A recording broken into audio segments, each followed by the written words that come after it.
Welcome to the brettjohnson.biz podcast, where we discuss business on purpose, radically fresh leadership, capital that transforms society, and marketplace stories that embolden difference makers. I have Amy Chanthapavong with me and Pete and Kamesh Flynn to explore 4 questions that we'll be covering at the United Kingdom Business Weekend in June. I woke up sometime in December and I just felt like God kept putting this place on my heart, but I couldn't figure out what to do with that. So actually this United Kingdom business was partly out of that, was an idea to just bring people here who all have an interest in doing kingdom things. And we could have a discussion and pray together and see what God's saying, and maybe something comes of that. But there's the feeling I have is that if people focus their energy and attention, especially entrepreneurial people who are creative and who want to, go from 0 to 1. People who want to establish something that wasn't there, and then if you could do that through a kingdom lens in a place, you could create an incredible benefit for that place. Well, hi everybody. I'm Brett Johnson, and I have Pete Flynn and Amy Chanthapavong, which is a wonderful mouthful, but there we go. I've got to ask you sometime, Amy, exactly what that means, if anything. Does it have a meaning? I'm sure it does. I should find out. There we go. Okay, great. So we're here to discuss the United Kingdom Business Weekend Summit, and a key instigator behind that is Pete, and then Andy Hobley and his wife Zara, and Kamesh is Pete's wife, and they've been talking about this, noodling this. And from my side, I've been feeling that this is a year to head into the UK. We've got an increasing number of people who've moved there from South Africa, funnily enough, and Amy's moved from the US. And so we thought, well, let's get everybody together and have a conversation. So that's a bit what this is about. And the dates are going to be, Pete, do you have them at your fingertips? 23rd and 24th are the main dates, and then the 22nd we're meeting up beforehand over dinner, and we'll probably hang out on the 25th as well with go to church together potentially or whatever. Yeah, great. So the evening of the 22nd to the morning of the 25th. Yeah, I think one of the biggest things that really attracted me to REAP is the concept of husbands and wives as being co-laborers, and how that's actually a secret weapon in the kingdom of God. So I would love to ask either one of you, but why should husbands and wives, men and women, partner up in business? Why is that important? From a practical perspective, fast forwarding, Lynn and I have taken deliberate steps to do this. But what I have found in the company is that people in the Institute feel safer when Lynn is around and involved in the business. It's like a governing check on me. And it's almost just like a family has a father and a mother. I think businesses need fathers and mothers. Now, they don't have to be married, but men and women collaborating as equals together in a venture, I just think is super powerful.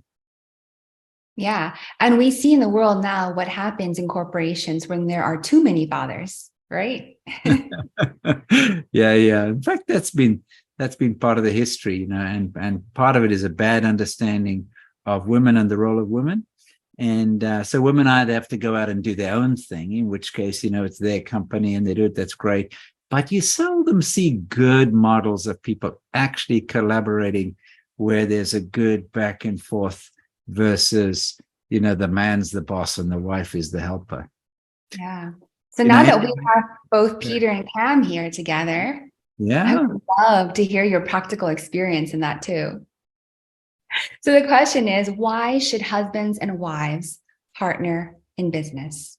Probably because, as Brett said, it's always a good idea to reduce your levels of bias when you are making decisions. And I think when there's only one type of anything in the room, you have certain unconscious biases that occur that cause your decision-making to be poorer than if you have diversity of thought in the room, which might come through a woman or might come through people who are just wired differently. And usually, without trying to create stereotypes now, because I don't like being stereotyped, I would say women definitely are wired somewhat differently to men in the things that they would or are inclined towards, sort of mitigating against, or planning or forecasting for. There are just aspects that women think about that men don't naturally default to as a starter for 10. And I think that's where there is a complementarity to how we think. And so I would say you'd have a much richer offering as a couple who are both contributing towards business decisions than if it was just a husband alone. I think probably over the years, I don't know what he would say, but I would hope that he feels that I've helped him think about his business in a way that he doesn't always think about, which is usually out the box and left field. But sometimes it actually amounts to something. And I think that has helped us together to be quite successful in where we are now. It's just having others see the value in the business that he's been building. This next question probably might go more to Brett, but so we have these concepts, not just of entrepreneurs, but also entrepreneurs and social influencers. So is this kingdom business stuff or just for crazy entrepreneurs? Well, Pete is a crazy entrepreneur, but so he can check the box on that. But actually, the truth, the kingdom principles, the biblical principles for business, for work, apply to people who are working in corporate. Some people are called to be in corporates their whole life. That's what they want to be. I mean, your Daniels and your Josephs and those guys, some by choice, not by choice for others. But it's a big deal for some people to actually be involved in government, in business, in institutions, which is great. And there's a way in which these principles apply there. There's patterns to these things. And then others are called to start businesses, others called to grow and to scale businesses. But all of us are called to work. 100% of us are called to work. Doesn't matter whether you get your paycheck from the Anglican Church or from a startup that you started, or from a government entity, or from a large corporation. We're all called to work. So we have to figure out how to work like God and how to work with God, no matter what our business is. Okay. So how do we work with God in business? Well, I think that's what we'll discuss on the weekend. I think we'll kick that around because it's really, really important. You know, Amy, a while ago, I was chatting with a friend of mine who wrote a book called My Work, My Worship. He spent 7 years doing a PhD on work. He concluded that discipleship was teaching people to work the way that God designed them to work. In other words, God designed Amy and Pete to work a particular way, but we lost the plot. You know, as we go along, we get taught by business school or by best practices or work experiences or by our family, this is what work is. And we have to go back to rediscovering, how does God work? So I actually wrote a little booklet, 31 ways in which God works. Now there's many more, but just, work like God in 31 ways. How does God work? He's creative, he's orderly, etc., etc. And so I think that, that's something that we have to figure out is, how do we work like God? Yeah. Well, I can't wait to learn from the weekend. Another concept that I think we bounce around in REIT, which is a big pillar, is using the kingdom business in the kingdom to transform society. So what is the link between place and transforming society? And is there a difference between how that works in the UK and the US? Yeah, I think Pete can talk to that because very interesting one. Have you noticed how many fixer-upper shows there are on like HGTV? I mean, it's people fixing barns, farms, cabins, and now some of that is extended to whole towns. So there's something called small town takeover. They don't call it makeover, but takeover, and they'll do a bunch of towns, businesses, public spaces. And what they're doing is they're driving transformation in a town through place, through beauty. And I think that's a good example. Many years ago, I was driving through, actually it was through Switzerland or Austria, and I just saw the little chapels up on the hillsides and so on. I thought, what if the gospel hadn't come to these nations? The physical geography would have looked different, not just because of the churches, but other things. Same thing in England. If there hadn't been a revival and a reformation back in the history of England, it would look quite different today. Back in the day, we think, oh, England's always been a great country, Christian and all that stuff. But at the time of John Wesley, over 50% of the grain production was going to make hard alcohol. 80+% illiteracy rates, breakdown of families, high alcoholism, and so forth. I mean, the place was a bit of a wreck. And then came the influence of the gospel. So I think that there's a huge connection between transforming places and the extending of the kingdom. There's a lot of potential there.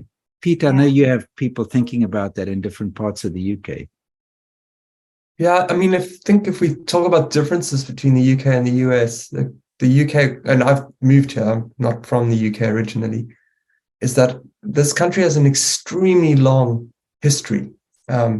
It goes back thousands of years, as you know. And I mean, history where people have lived here and developed things and so on. And with that comes some sort of heritage that it feels like needs to be redeemed in many cases. And the area I live in, for instance, is the place where William Penn spent a lot of time. From here, he went and established Pennsylvania in the United States. So there's also that link between the US and the UK. He established it to be a kind of model of Christian governance. But a lot of that's been forgotten. When you hear people don't really even talk about that. And I kind of, even just to give you like a little bit of a sense of, for me, I'm trying to figure this out, because spiritual benefits and economic benefits, social benefits. So that's what I'm excited about. And I don't exactly know how it looks, but that's part of why we're getting together to have those conversations. Yeah. Yeah. Can you talk more about the calling to a place? What was it like when you felt called to this place, and what have you observed about the location? So I got here out of circumstance. I got here because I started a business in South Africa, but I was registered in this country, and I was traveling here so much that I wasn't seeing much of my family. And it made sense to rather move the family, and a whole lot of things came together. And then God actually confirmed that this was the right move in a very unusual way. I'd sat on a certain street corner about 3 years before with a friend, and we were discussing where, places to maybe move. And he said, oh, well, I'll take you around. And we ended up on the street corner, and we're sitting, and I was just observing people walk past, and I thought, wow, this is an amazing place. I wish I could live here.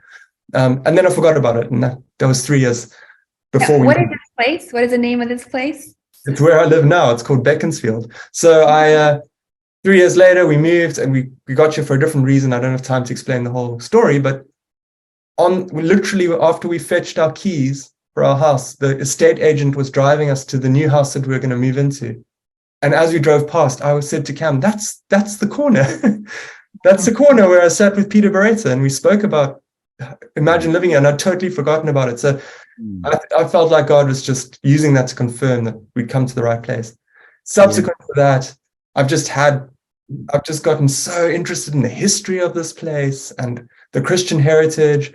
There are martyrs in Amersham, which is nearby. There's the history of William Penn and the Quakers in the area. There are all sorts of really interesting historical things. And the way Christians had to fight, against sort of for religious freedom, which people don't really understand, because now when we talk about religious freedom, we think about between religions, but this was like Christianity versus Christianity. So it's very, very interesting stuff that I've learned here. And now the new layer, the more recent thing is God has just kind of been nudging me now about tapping into this heritage and trying to sort of bring some sort of something that I don't quite understand. I feel like I need other people to help me interpret it to this area, but not only this area. I think it's a model. And I also don't think it's unique or new. I think God's doing this all over the world, of kind of bringing a kingdom focus to an area which can create many benefits, including a spiritual revival to the area. Yeah. I'm fairly new to the UK. I lived there for about 3 years, but in the Christian community, you always hear about the wells and how you don't need to dig new wells in England, but they've already been dug, and we just need to uncover them. And so from a business perspective, and through these kingdom lenses, how would you guys say storehouses, how are wells dug and storehouses filled through the cycle of work, a righteous cycle of work? And what does that all mean? It's a lot of big words. Yeah. Well, one of the things that we'll discuss is I think that work is under attack, Amy. And I think that with the great resignation, when I last checked, 47 million people had quit their jobs. Then there's the quiet quitting. People are online, working from home, wherever, but are they really working? And that's government workers and other workers and so forth. And so I think people are really looking for purpose in work, but work is under attack. So work is a good thing, but what's happened, if you take London, say, as a financial services hub, prior to the crash in 2008, I think something like 99%, 98% of the money that flowed around the world on a daily basis was money chasing money. It wasn't for goods and services and for actual, what I would call a righteous cycle of work, taking raw materials, working, creating products, creating companies, markets, and so forth, and then building storehouses. And so we'll discuss that. We'll unpack that cycle of work, because it's a good cycle of work that leads into the concept of storehouses. Funny enough, Pete, you can talk a bit about the barn we're going to be in, but I was thinking about it. I was in Germany, November, Lynn and I were there, and we stopped at a little town. We'd just been to a winery. We stopped at the town, and there was a sign for a tithing barn. This was the site of the tithing barn. So what you had in the town was literally an agricultural community where people brought their tithes. And the resources from the barn were for the city, for infrastructure, for projects, for wells, for education, etc. And in the old days, you saw a physical example of that. And so part of what we need to explore with storehouses and wells and work is, how do these things work again, but in today's economy, in today's world? And Pete, is there some history of tithing barn where we're going to be? Tell us a bit more about our location. Was it a tithing barn or just something different? Yeah, it was a Quaker tithing barn. I think it's 400 years or so old. And what that meant is people used to bring their, literally the wheat, and they'd open the doors and the wind would blow the chaff away from the wheat. Then they'd close them and then they'd separate out a tenth as a tithe, and the rest would be taken to be sold. So that's very interesting. And I mean, it's so interesting that you used the word well, Amy, because we started a house church which grew a bit too big, so we needed a meeting venue. So we started meeting in the Quaker meeting house in the area. We asked them if we could use it.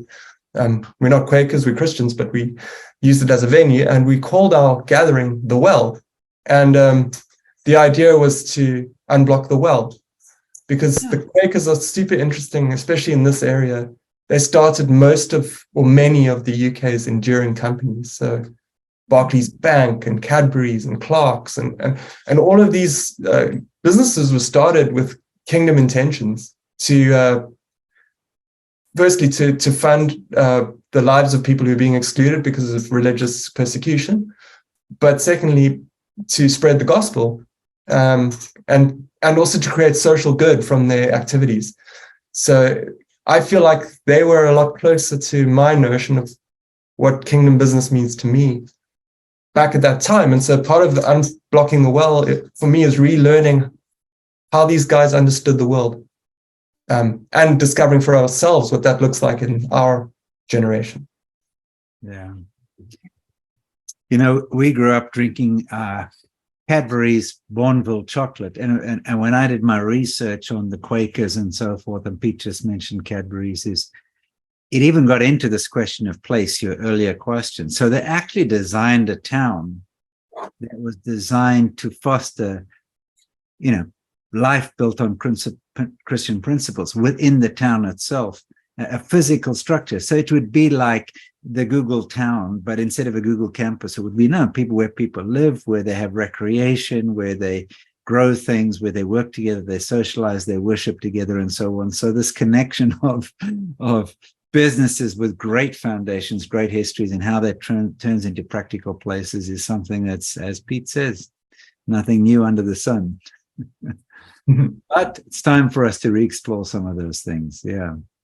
Yeah, well, I'm really looking forward to learn a lot more of the history from you, Pete, and get refreshed on some REAP principles that might have gotten lost. Last question, very, very important. Are we going to have a braai? Because it makes sense, right, to have one in England. Well, and Andrew Hobley, who's hosting us, his son was born in South Africa.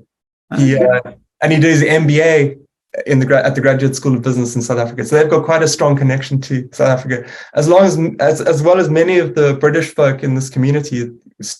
Strangely, or maybe not that strangely, they all have a real affinity to South Africa. So they love braaiing. So we will definitely have a braai. Amazing. And the weather should be great as well. Great.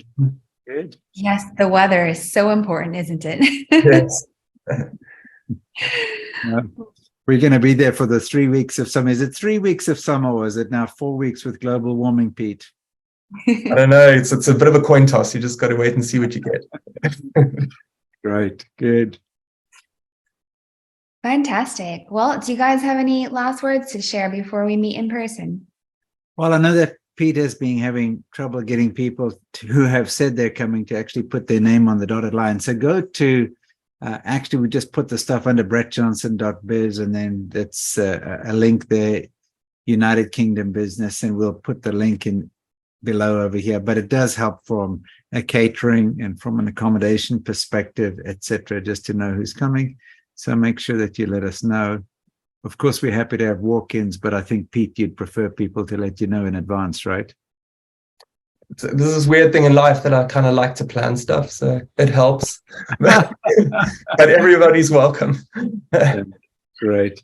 Excellent. Yeah, so that's, if you just go to brettjohnson.biz, and the / on that is United-Kingdom-Business, and that will get you details with frequently asked questions, information on accommodation in the area, a picture of the barn where we're going to be. And broadly, it's how far from London, Pete, is it roughly? 25 minutes by train straight to Marylebone. And it's also 20 minutes from Heathrow, so it's very convenient. Fantastic. So that's good. So it's 19 hours by car, but 25 minutes by train. Nicely. Great. Excellent. Well, I'm looking forward to this. I'm excited to be with you guys and to spend some time with you. Very, very excited to have this weekend together. Format-wise, we're going to just tee up the topics. There's not going to be a lot of teaching. There'll be just an introduction on the topic. Then we'll break out in discussions, have conversations. And as Peter alluded to, we'll be trying to hear what God is saying about these different areas and some of the possible ways forward. And people are able to come from other countries, Pete? Absolutely, yeah. They're most welcome, and the community here is willing to host people. I'm sure there's some sort of limit, but people looking for accommodation, please reach out and let us know, and we'll try to find you a wonderful place to stay. Fantastic. That's great. And Amy, so glad that you ended up in London. Just so you know, Amy went through the repurposing business training. When she talks about REAP, it's short for repurposing business, many years ago, probably 2012 or so. Went to South Africa with us, then traveled back to her home nation, did business there for a number of years in Laos and then other parts of the world, lived in San Diego, and then moved to London, started a new company over there, London Valor. And so, Amy, it's going to be great to have you with us there for the weekend.